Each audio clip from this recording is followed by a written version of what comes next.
Jesucristo, reinas con poder, soberano. Gloria a Dios. Dios es bueno. Uy, Dios es bueno. Ahí se merece un amén así de grande, ¿no? ¿Estáis de acuerdo conmigo, no? Porque lo que significa amén es eso precisamente. Estar de acuerdo con lo que se dice. A veces hay que contestar sí o no, y en el lenguaje evangélico aplicamos el amén. Es como si vas a la carnicería y te pregunta el carnicero, ¿quiere usted carne? Amén. Amén es estar de acuerdo con lo que se dice. Es un privilegio de nuevo estar los hermanos juntos, ¿verdad? Aunque parece ser que ha venido el arrebatamiento. Hemos quedado pocos aquí, ¿no? No sé, es un día caluroso, quizá muchos hayan ido, muchos están de campamento también, pero bueno, estamos los que tenemos que estar hoy aquí.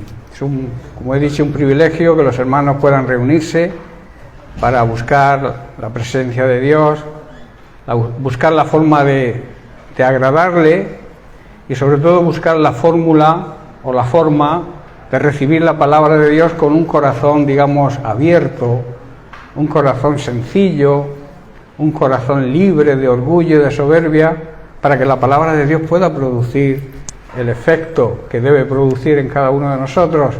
Todos tenemos defectos, todos tenemos alguna circunstancia, todos tenemos que corregirnos en algo, pero Dios es bueno y nos envía su palabra, y cuando nosotros somos receptivos a ella, cuando estamos dispuestos, que es lo que significa ser receptivos, dispuestos a escuchar con el fin de obedecer, entonces Dios actúa. La palabra de Dios toma el mando de las actividades en nuestra vida, y entonces cuando nos dejamos regir y dirigir por ella, las cosas no funcionan bien. Si no, tendremos problemas. Muchos de los problemas que muchas veces quizás no encontremos solución, como cristianos me refiero, es porque quizás no buscamos esa solución donde debemos realmente buscarla. Buscar la guía del Espíritu Santo que nos va a revelar a través de su palabra cualquier decisión que debamos tomar, y nos va a revelar la mejor decisión, claro. Y sabéis que cuando nosotros hacemos la voluntad de Dios, hacemos lo que Dios nos manda hacer, estamos tranquilos. Si tú estás en completa ansiedad, si estás ansioso, si estás afanado, estresado, párate, busca la guía del Espíritu Santo, busca que el Espíritu Santo te hable a través de su palabra. Pero claro, para que te hable a través de su palabra debemos leerla cada día, ¿verdad? Y no solamente leerla, sino tener unos minutos de excelencia con Él, esa meditación, ese escudriñar la palabra de Dios tan necesario para que Dios nos pueda hablar. A veces le hablamos nosotros a Él, Él nos quiere hablar, pero no le damos tiempo. Y Dios quiere tener una conversación con sus hijos, con nosotros que somos sus hijos. Él le agrada que tú vayas a Él, y aunque Él conoce tu necesidad, pero le agrada que hables con Él con la confianza y la paternidad que Él nos demuestra, hablarle con toda sinceridad, sabiendo que a Él no le podemos esconder nada. Él sabe cuál es nuestra situación y también tiene la solución. No basta con presentarle la solución, sino debes esperar y escuchar esa voz interior, ese mensaje o esa revelación de la palabra de Dios que nos va a traer la solución quizá a algunos problemas o muchos problemas que no la encontramos con nuestros medios. Amén. Bien, pues vamos a seguir en la línea de semanas anteriores. Seguimos en la línea de la necesidad de que hoy en día la Iglesia tiene que estar vigilante, tiene que estar velando y orando. Es una necesidad prioritaria. Nuestra prioridad hoy, ante los acontecimientos que estamos viviendo, es que debemos estar pendientes, velar, estar pendientes de lo que ocurre, y también estar pendientes de la próxima venida de nuestro Señor Jesucristo, que está cada día más cerca. Y orando con ese aceite, decíamos que necesitamos en nuestras lámparas, que es, digamos, el título de todas estas meditaciones, que nuestras lámparas no se apaguen. La semana pasada estuvimos tratando sobre la anterior, hablamos sobre la conciencia, y la semana pasada decíamos, el tema que se trató era que más segura aún que la conciencia es la palabra de Dios.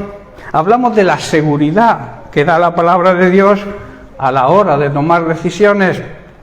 Dios nos promete que cuando nos dejamos guiar por su palabra y la obedecemos, entramos en su reposo, en ese reposo que a veces necesitamos cada día, esa paz, ese sosiego, ese llevarnos bien entre nosotros, aceptar la disciplina, aceptar la corrección, la exhortación de unos a otros, porque es de lo que se trata. La Biblia dice no dejar de congregaros como algunos tienen por costumbre. Algunos se acostumbran a ser cristianos de casa, cristianos que supuestamente leen en casa, ven la televisión. ¿Pero qué ves en la televisión? ¿Me puedes decir que ves?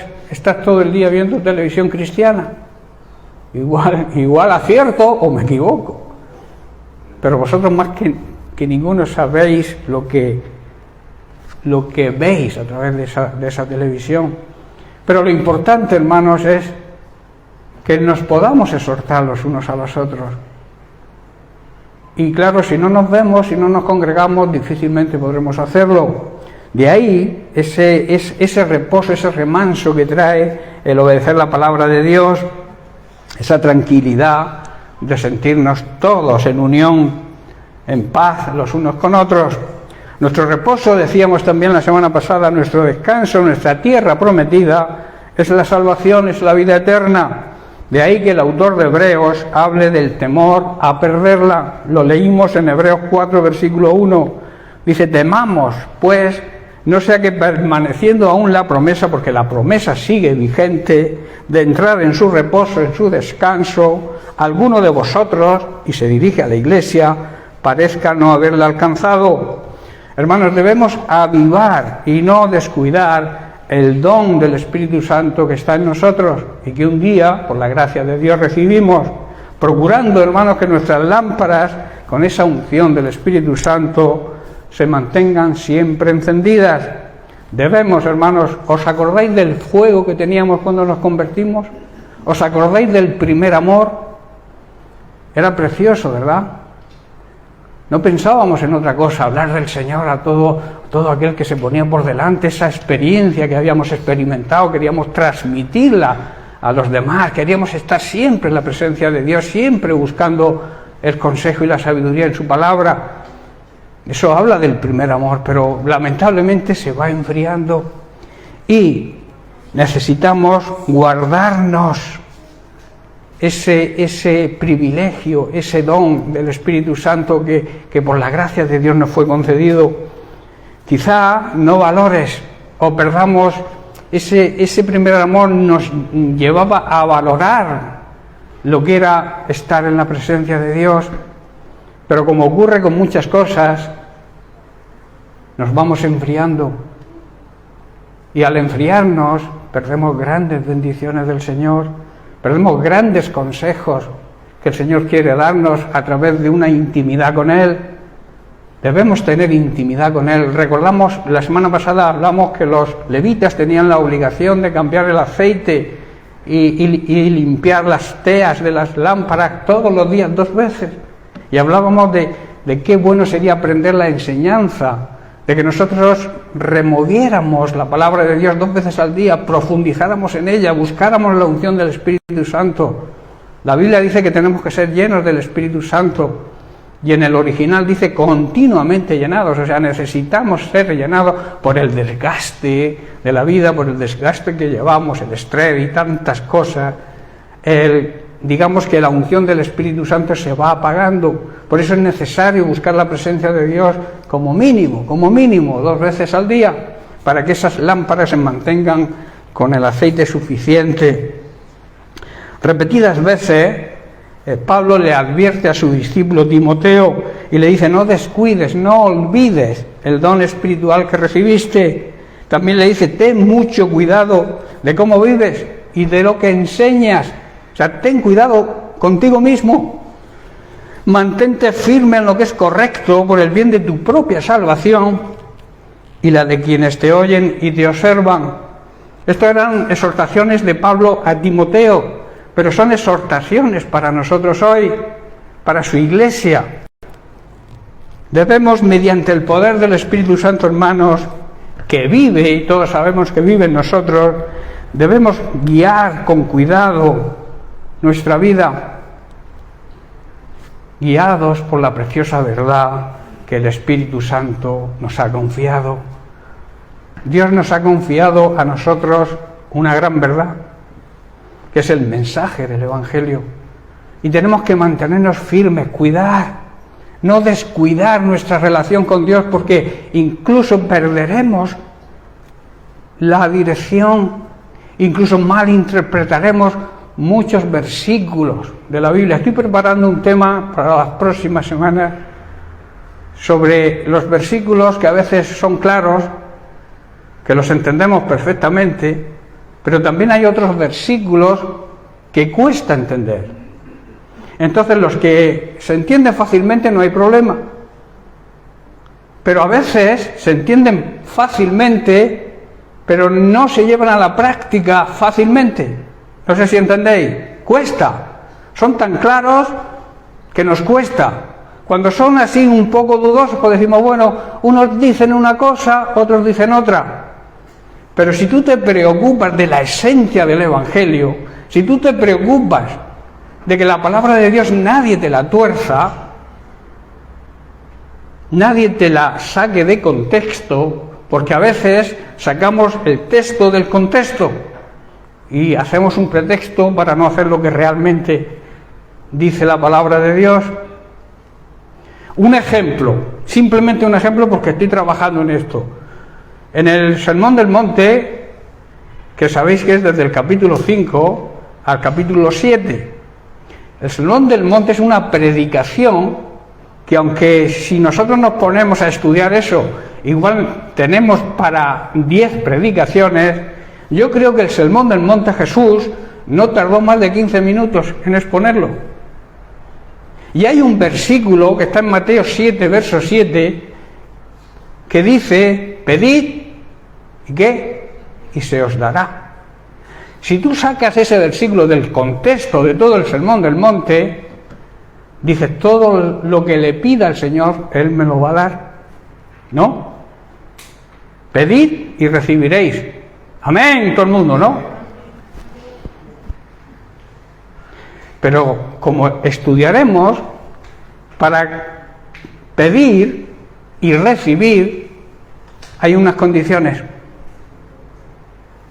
Y si tú empiezas analizando el Sermón del Monte, verás todas las condiciones, que es lo que vamos a tratar de enseñar en la próxima tema que vamos a empezar, no sé si en una semana o en 2. ¿Cómo pedir para recibir? Santiago dijo, no recibís, ¿por qué? Porque no sabéis pedir. Tenéis que pedir así, así, así. O sea, hay unos condicionantes para que Dios responda a las oraciones. En el capítulo 4 de Santiago, versículo 3, dice, pedís mal. En otra traducción, en la traducción viviente, dice, pedís de una forma egoísta. Pedís para vuestros propios caprichos y entonces no recibes. ¿Sabéis una oración que se repite mucho y que no es correcta? ¿Cuál es? Cuando oramos por alguien. ¿Sabéis cuál es? Señor, concédele a mi hermano las peticiones de su corazón. Madre mía. Corremos un gran riesgo cuando oramos por eso. Es una oración muy peligrosa. Porque del corazón, que dice la Biblia, sale todo lo malo. Entonces, si la mayoría de las cosas que hay en nuestro corazón son malas, ¿cómo voy a orar yo para que Dios le conceda a alguien las peticiones de su corazón? Si no están de acuerdo a la voluntad de Dios, claro. Si están de acuerdo a la voluntad de Dios, sí. Pero no debemos orar de esa forma, porque tú no conoces, Dios sí, pero tú no conoces qué intenciones hay en el corazón de la persona que estás orando. ¿Estáis entendiendo, hermano? Bueno, pero ese es el tema que tocaremos más adelante, que yo lo considero también muy importante. Vamos a ver, Pablo en Romanos capítulo 8, vamos a leer unos versículos donde dice, el verso 8 dice, y los que viven según la carne, o sea, los que viven guiados por sus instintos pecaminosos, por la naturaleza pecaminosa que hemos heredado de nuestros antepasados, dice, no pueden agradar a Dios. Versículo 9 dice, mas vosotros, se refiere a los creyentes de verdad, no vivís según la carne, sino según el Espíritu. Si es que, dice Pablo, el Espíritu de Dios mora en vosotros. En otras palabras, si habéis nacido realmente de nuevo, y por tanto el Espíritu Santo mora dentro de vosotros. Porque la condición de que el Espíritu Santo more en nosotros es que hayamos nacido de nuevo, que seamos nueva creación en Cristo. Amén. Versículo 11. Y si el Espíritu de aquel que levantó de los muertos a Jesús mora en vosotros, el que levantó de los muertos a Cristo Jesús vivificará, o sea, dará vida también a vuestros cuerpos mortales por el Espíritu Santo que mora en vosotros. Aquí está hablando que nos dará vida a nuestro cuerpo físico. Esto habla de sanidad en nuestro cuerpo. Aparte de la salvación, el Espíritu Santo nos da sanidad. Y sanidad física, porque dice, dará vida, vivificará vuestros cuerpos carnales, mortales. Versículo 13, porque si vivís conforme a la carne, conforme a vuestro viejo hombre, a vuestra vieja naturaleza, moriréis. Está hablando de muerte espiritual, porque morir vamos a morir todos físicamente. Aquí Pablo está hablando de moriréis espiritualmente, estaréis muertos espiritualmente. Y añade, mas si por el Espíritu hacéis morir las obras de la carne, viviréis, tendréis vida, y vida verdadera. La vida eterna que Dios nos promete, que Jesús nos promete, que vino a traernos. Yo he venido para daros vida, Zoe, vida eterna, en abundancia. O sea, la creencia que muchos creen que la vida eterna empieza después de morir físicamente no es correcta. El Señor vino a traernos vida ya, a empezar a vivir esa vida aquí, en este tiempo. Pero para eso debemos vivir en el Espíritu y no dejarnos llevar por lo que nuestra carne, nuestro viejo hombre desea. Y luego añade el versículo 14, porque todos los que son guiados por el Espíritu de Dios, estos son hijos de Dios. Esto quiere decir que aquellos que viven en el Espíritu, aquellos que se dejan aconsejar y guiar por el Espíritu Santo, demuestran que en verdad son hijos de Dios. Hay muchos que se llaman hijos de Dios, pero no lo demuestran. Hay muchos, la religión tradicional de este país dice que todos somos hijos de Dios, pero eso es una falacia. No todos somos hijos de Dios, todos somos creación de Dios, y Dios ama toda su creación, pero hijos son aquellos que aceptan el regalo de la salvación, aquellos que la Biblia dice a los suyos vino y los suyos, su pueblo, no lo recibió. Pero añade, pero a todos aquellos que lo reciben, que lo aceptan, se les dio la autoridad legal de poder llamarse hijos de Dios. O sea que hay una condición para ser hijo de Dios. Y esa condición es haber nacido de nuevo. Si sigues haciendo lo mismo que hacías antes de convertirte, no eres hijo de Dios ni has nacido de nuevo. ¿Estáis entendiendo? No lo digo yo, lo dice la palabra de Dios.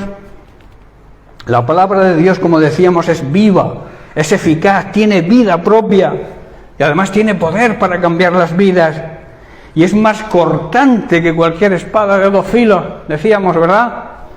Que penetra entre el alma y el espíritu y deja al descubierto nuestros pensamientos y nuestros deseos más íntimos. O sea que tarde o temprano todo va a salir a la luz. Por eso la palabra de Dios, la verdad de Dios, que es su palabra, es penetrante. Y todos los pensamientos y cualquier intención que tenga tu corazón saldrá tarde o temprano a la luz. Y si no hay sinceridad y nos autoengañamos, no hay esperanza de escapar. Si tú te autoconvences de que lo que haces está bien, estando mal, te estás autoengañando.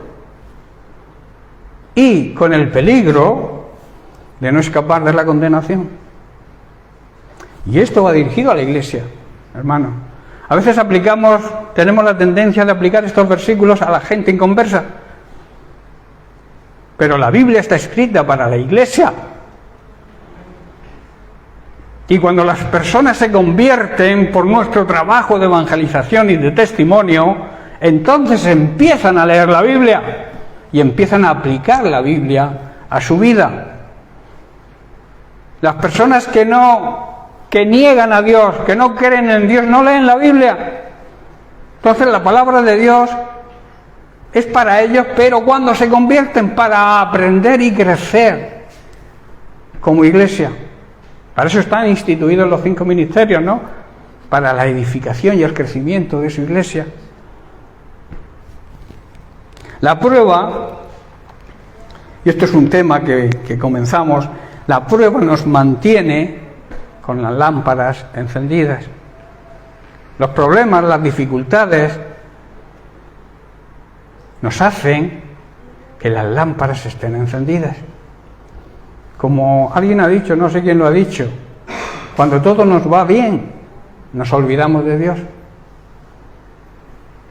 Y el problema también es que cuando tenemos escasez, acusamos a Dios.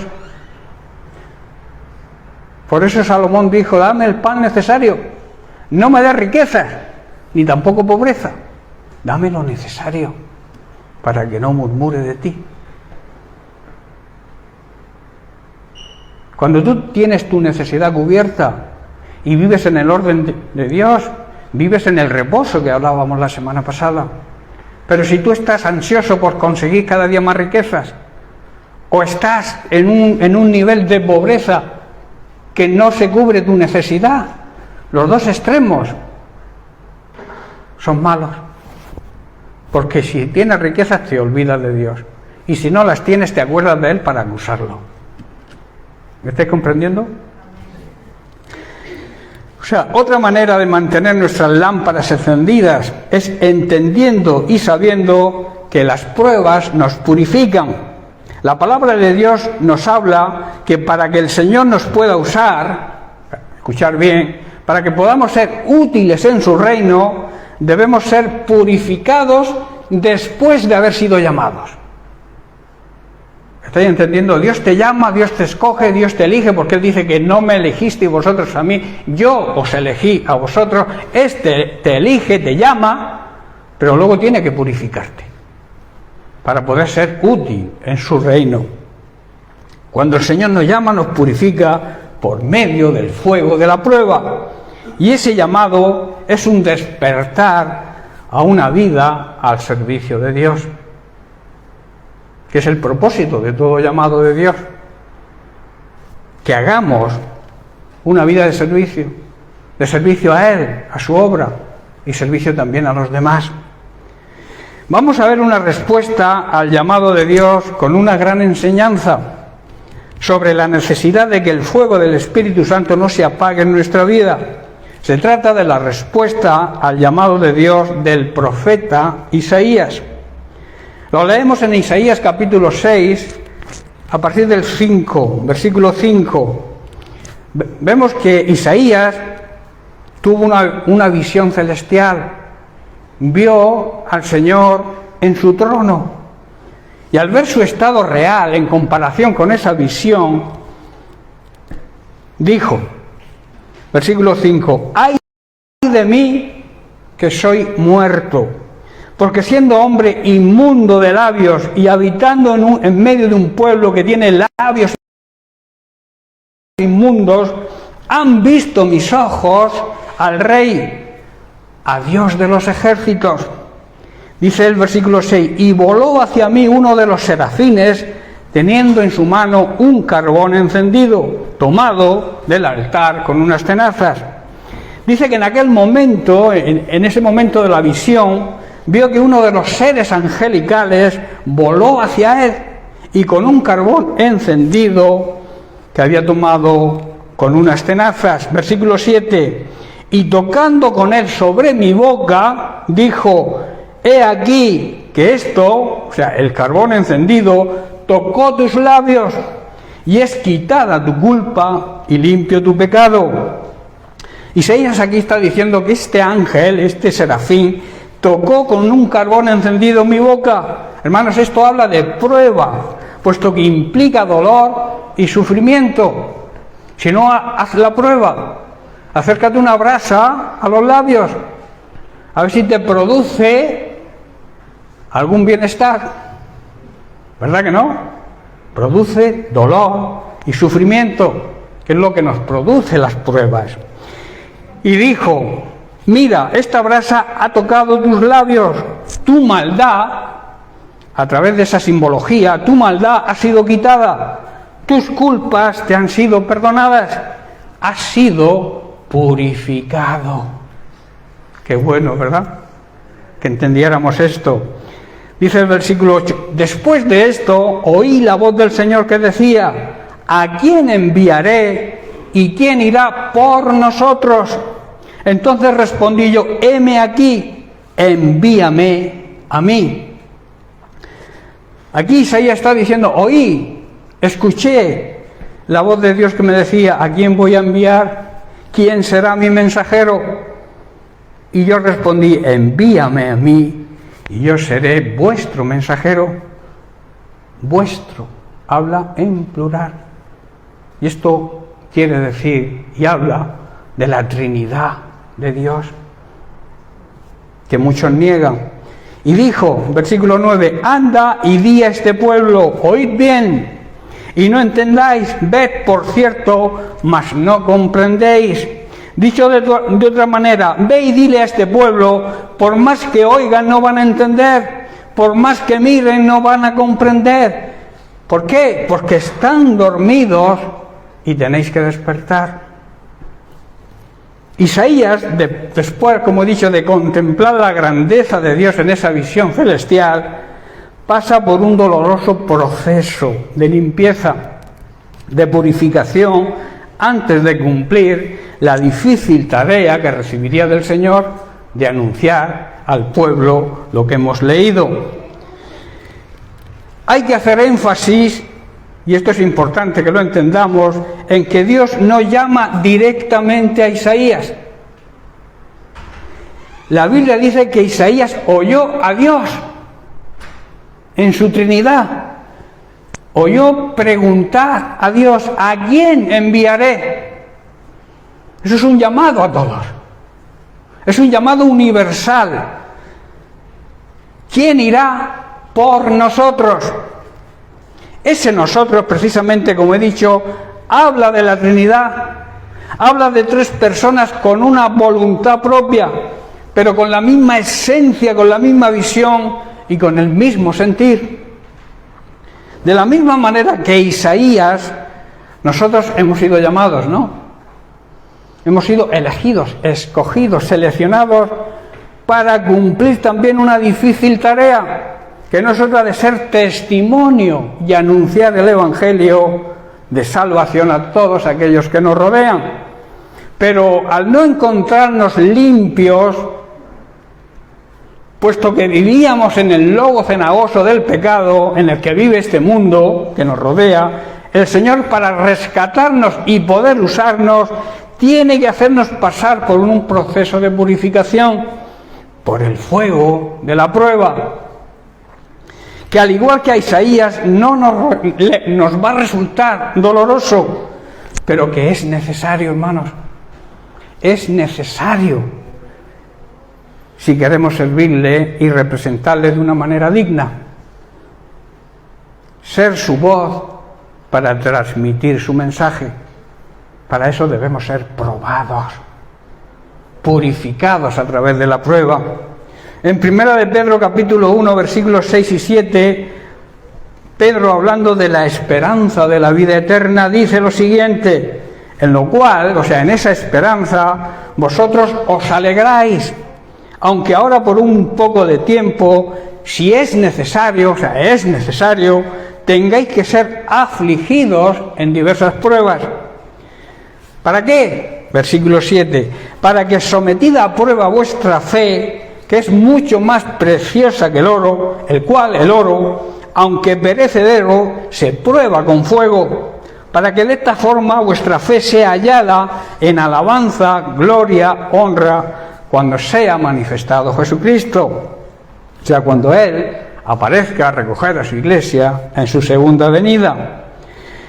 En el capítulo 9 de Hechos, Pablo, testificando de su conversión, dijo lo siguiente, lo que le dijo precisamente Jesús después de llamarlo y de tener ese encuentro personal con él. Dice: porque yo le mostraré cuánto le es necesario que padecer, ser probado. Y si analizan la vida de Pablo, Pablo atravesó por muchísimas pruebas, pero de todas salió vencedor, porque él sabía y comprendía que tenía que ser purificado para que Dios lo pudiera usar de verdad. Y mirad si lo usó bien, que media Biblia está escrita por él. Como suelo decir, del mayor perseguidor de la iglesia salió el siervo más fiel. Qué bueno, ¿verdad?, que entendiéramos nuestro llamado de la misma manera. Servir, dice, si es necesario padecer, ¿por qué? Por mi nombre, que quiere decir por servirme, por predicar el Evangelio, mi Evangelio. Hermanos, servir al Señor requiere pagar un precio. Pablo, en Listra, vemos exhortando a sus discípulos en el capítulo 14 también de Hechos, versículos 21 y 22. Dice así: y después de anunciar el Evangelio a aquella ciudad, se refiere a Derbe, y de hacer muchos discípulos, volvieron a Listra, a Iconio y a Antioquía. Versículo 22, confirmando los ánimos de los discípulos y exhortándoles a que permanecieran en la fe y diciéndoles: es necesario, es una necesidad que a través de muchas tribulaciones, de muchas pruebas, entremos en el reino de Dios. Dios nunca nos prometió un camino de rosas. Los discípulos que llamó tuvieron que dejar muchas cosas que ellos amaban y apreciaban. Tuvieron que pagar un precio para servirle. Y a veces hoy en día se predica un evangelio todo bonito, todo precioso, no hay que hacer nada, simplemente fe, fe y acción. Porque la fe, sin obras, no sirve para nada, como decía Santiago. Si tú tienes fe, tienes que demostrarlo haciendo buenas obras, trabajando, demostrando lo que crees y en quién crees. En otras palabras, es necesario que a través de tantas y numerosas pruebas podamos formar parte del reino de Dios. De ahí que el apóstol Pedro diga, como hemos leído al principio, tenéis que alegraros de verdad. Les espera, una alegría inmensa. ¿Cuál es la alegría inmensa que nos espera? Y que deberíamos estar ya disfrutando. La vida eterna. Que aun cuando tengan que soportar pruebas, aunque tengan que soportar pruebas, por un tiempo breve tenemos que estar alegres. Cuando habla de un tiempo breve, habla de la existencia del ser humano en esta tierra, que es un tiempo, en comparación con la eternidad, sumamente corto, ¿verdad? Sumamente breve. Y sigue diciendo Pedro, estas pruebas van a demostrar que tenéis una fe auténtica y que está siendo probada de la misma manera que el fuego prueba y purifica el oro, aunque vuestra fe, añade, es mucho más preciosa que el mismo oro. El oro, digamos que es el metal más caro y más valioso que hay, ¿verdad? Pero Dios dice que tu fe y la mía tienen mayor valor que el oro. Tremendo, ¿verdad?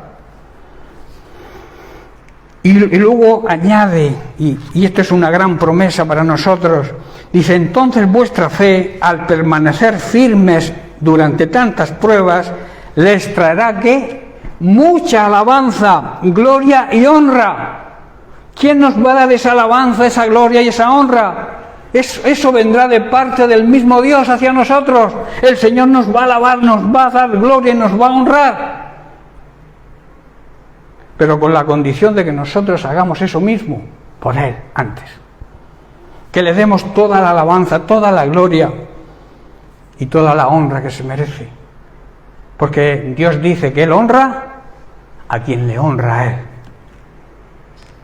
A veces pensamos que recibir.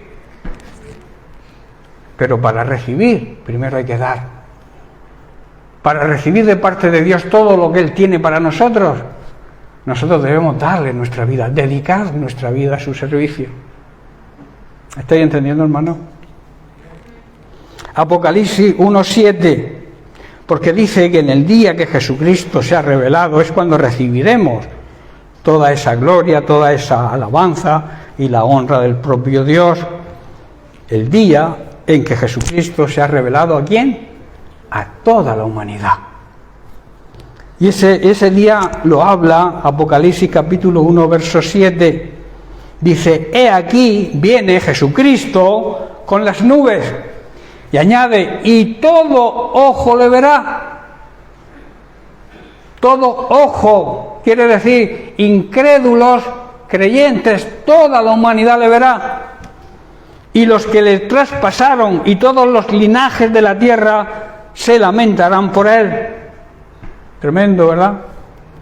Muchos, y hay muchas iglesias que quizá se dejen llevar por esta teoría. Muchos creen que no es necesario pasar por el proceso de las pruebas.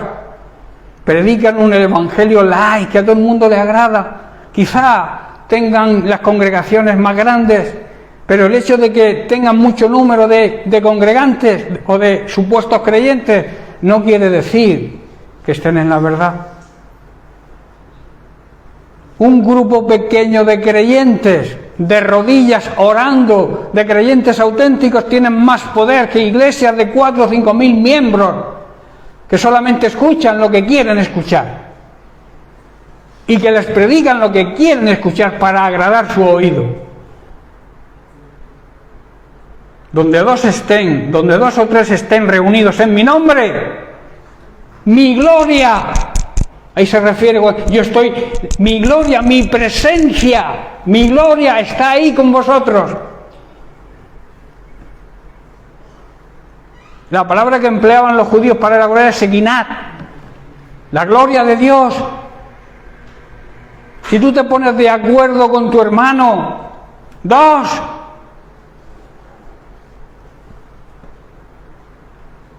cualquier cosa que pides, buscando la voluntad de Dios, Dios te la va a dar. Si entendiéramos este versículo, veríamos a cristianos, a creyentes corriendo buscando a otro cristiano, a otro creyente para ponerse de acuerdo con él, para orar por algún problema. ¿Cuándo has buscado por última vez a alguien para que ore contigo por alguna situación? Nos perdemos bendiciones y contestaciones en nuestras oraciones porque no aplicamos la palabra de Dios a nuestra vida. En el matrimonio, ¿cuántos problemas se podrían solucionar si el esposo y la esposa se pusieran de acuerdo? En vez de tirarse los trastos a la cabeza, se pusieran de acuerdo.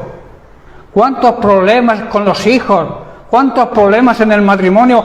¿Cuántos problemas en el hogar se solucionarían si los esposos se pusieran de acuerdo en oración? Pero somos necios, permitidme la palabra. Lo sabemos porque la teoría la sabemos. Se nos ha predicado muchas veces y está en la Biblia para que podáis vosotros mismos buscarlo. Pero no, dejamos que el enemigo sea quien reine en nuestra vida, a través de la desobediencia a Él y de no cumplir lo que Él nos manda que hagamos para nuestro bien. Si dos de vosotros os pusierais de acuerdo para que se cumpliera mi voluntad en vuestra vida, todo lo que pidierais de acuerdo a esa voluntad, Dios te lo da, hermano. Pero muchos piensan que no es necesario este proceso de pruebas, pero lo que la Biblia enseña y nos habla es que ese proceso es necesario, y enseña también a valorar que seguir a Cristo, que ser discípulos, que ser sus representantes, dignos representantes y embajadores aquí en la tierra, requiere pagar un precio. Cristo pagó un gran precio por tu salvación y la mía. Y Él quiere utilizarnos, que seamos sus embajadores, que seamos sus representantes, sus discípulos, a valorar la palabra de Dios. Y Él nos promete que Él está con nosotros. ¿Hasta cuándo? Siempre, hasta el fin del mundo Él va a estar con nosotros. Los que creen que no es necesario este proceso son aquellos que no están dispuestos a pagar ese precio. Entonces dicen, no es necesario el sufrimiento. Qué excusa, ¿verdad? La pregunta sería, hermanos, ¿estamos dispuestos a que el Señor nos limpie y nos purifique pasándonos por el fuego de la prueba? Que cada uno se lo pregunte. ¿Estamos dispuestos? Hermanos, debemos superar la prueba para que el Señor nos apruebe. Y que nos apruebe con buena nota, además.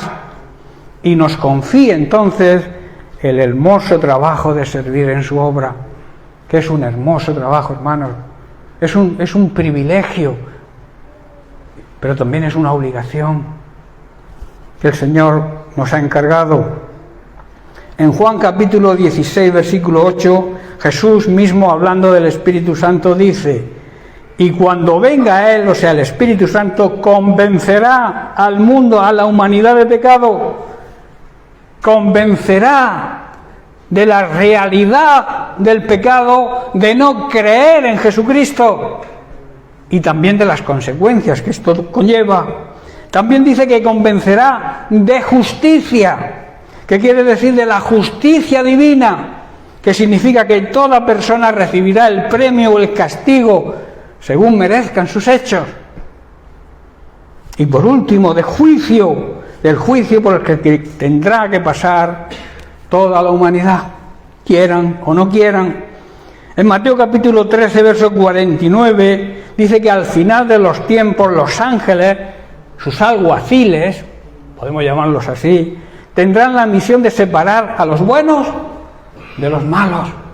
Porque dice, así será el fin del mundo, saldrán los ángeles y apartarán a los malos de entre los justos, a los declarados inocentes de los culpables de ese juicio, porque habrá personas inocentes, aquellos que hayan servido a Dios como Él se merece, que hayan sido fieles, y entonces Dios dirá, pasa y disfruta del reino que Dios tiene preparado para ti. Y a los malos les dirá todo lo contrario, merecedores del castigo eterno, apartaos de mí. Hermanos, una de las funciones del Espíritu Santo es hacer un llamado para apartarnos y consagrarnos para servir en el reino de Dios. Es por eso que nos redarguye, nos convence de que somos pecadores y de que existe, además del amor de Dios, existe la justicia de Dios y que nadie puede escapar de ella y de ese juicio venidero. Esto lo hace con el propósito, porque Dios siempre hace las cosas con un propósito, de que haya un arrepentimiento sincero y así podamos escuchar el llamado de Dios. Como hemos visto, Dios no se dirige a Isaías de una manera personal y directa, y esto demuestra que el llamado divino no es para algunos que Dios elige, es para todos, sino es un llamado universal. Yo no tengo el llamado, tú tienes el llamado, perdona. A mí el Señor no me dice nada, no me ha llamado. ¿Cómo que no te ha llamado? Sí te ha llamado. Porque es un llamado, como he dicho, es un llamado universal. Podemos llegar a la siguiente conclusión sobre este tema. El que ha sido llamado, el que ha sido purificado, ha recibido la aprobación de Dios y ha respondido a ese llamado, no puede estar dormido. Tiene que estar despierto, alerta, velando, orando. En Marcos capítulo 14, recordemos en el versículo 37, vemos a Jesús después de orar en Getsemaní. Dice, vino luego a sus discípulos y los halló durmiendo. Hermanos, cuando el Señor venga en su segunda venida, ¿cómo nos va a encontrar? ¿Despiertos o dormidos? Dice, vino luego y dijo a Pedro, Simón, ¿duermes? ¿No has podido velar una hora conmigo? ¿No habéis podido velar conmigo en esta hora tan importante y tan crítica para el futuro de la humanidad? Parafraseando este versículo, se iba a producir algo extraordinario, que era la muerte de Jesucristo. La muerte para la salvación de todo aquel que lo acepte, la salvación de la humanidad está disponible ahí, a través de lo que iba a suceder en esa hora. Por eso les dice, ¿no habéis podido hablar conmigo en esta hora tan importante y tan crítica para el futuro de la humanidad? Cuando debían estar más despiertos, hermanos, que nunca, sus discípulos se durmieron. Hoy existe una necesidad, hermanos, de no estar dormidos para poder escuchar y ver lo que Dios nos habla y ordena. Que nos hable y ordena que hagamos en estos tiempos tan difíciles que corren. Difíciles para la Iglesia, porque son difíciles, y también difíciles para toda la humanidad, para el futuro de esta humanidad. Lo que veamos y oigamos dependerá de nuestra actitud espiritual y de la condición de nuestros sentidos, de nuestros ojos y nuestros oídos. Si estamos dormidos, hermanos, ni vemos ni oímos. Y tenemos que estar atentos a nuestros oídos y nuestros ojos para todo lo que oigamos y veamos. Y la consecuencia es que podremos ser engañados, si estamos dormidos, por falsas visiones y otras voces que nos pueden engañar. El llamado, como he dicho, es para todos. Jesús dice, porque muchos son los llamados, Mateo 20:16, mas pocos escogidos. Cuando Jesús dice que muchos son los llamados y pocos los escogidos, significa que pocos están dispuestos a pasar por el fuego de la prueba y que no aceptan y entienden que son los escogidos, que son los llamados. A mí no me ha llamado, ha llamado a los demás, yo aquí vengo, yo soy salvo, voy a la congregación, diezmo, ofrendo, y me limito a eso. Qué pobre visión de las personas que piensan así, hermanos. Jesús está diciendo, y estoy terminando, que muchos son llamados y pocos responden al llamado. Como he dicho, el llamado es universal, es para todos. Que tú y yo seamos de aquellos que responden a ese llamado, que entienden que hemos sido elegidos y escogidos, pero con un plan y un propósito. Que seamos dignos de pertenecer a su reino. Que Él pueda decir, este es mi Hijo amado y estoy orgulloso de Él. Yo haría la siguiente pregunta para que vosotros os la hagáis también. ¿Se siente Dios orgulloso de nosotros? Que cada uno se haga esa pregunta. ¿Se siente Dios orgulloso de mí? ¿Se siente orgulloso de mi vida? ¿De lo que hago con mi vida? Y el testimonio que estoy dando a los demás. ¿Está Jesús, está Dios orgulloso de nosotros? Una pregunta que me gustaría que si no habéis quedado con parte de la predicación, pero que asimiléis esa pregunta. Por nuestra forma de comportarnos, por nuestra forma de ver, por nuestra forma de oír. por nuestro testimonio, Dios se siente orgulloso de nosotros. Hermanos, debemos estar despiertos y permitir que el Espíritu Santo nos haga ver las intenciones de Dios claramente. Y así escucharemos su llamado y, como hizo Isaías, podamos responder con toda libertad como él respondió: dispuesto estoy, envíame a mí, yo seré tu mensajero. ¿Podemos hacer esa confesión? ¿Podemos decirle al Señor: dispuesto estoy, úsame como tú quieras usarme, porque yo seré tu enviado, seré tu mensajero, predicaré con mi ejemplo y con mi palabra tu evangelio? Todavía, hermanos, permanecen los carbones encendidos, las pruebas seguirán ahí, esas pruebas para purificarnos, para purificar nuestros labios, para purificar lo que hablemos, para purificar aquello que oímos, en definitiva, para purificar nuestra vida y así poder ser usados y ser dignos de ser usados por el Señor en su obra. Bien, pues lo vamos a dejar aquí y seguiremos la semana que viene. La palabra ha sido predicada. ¿Qué conviene hacer ahora? Ponerla por obra. Amén. Llenas mi espacio, llenas mi vida, me iluminaste como el sol. Quiero que crezcas.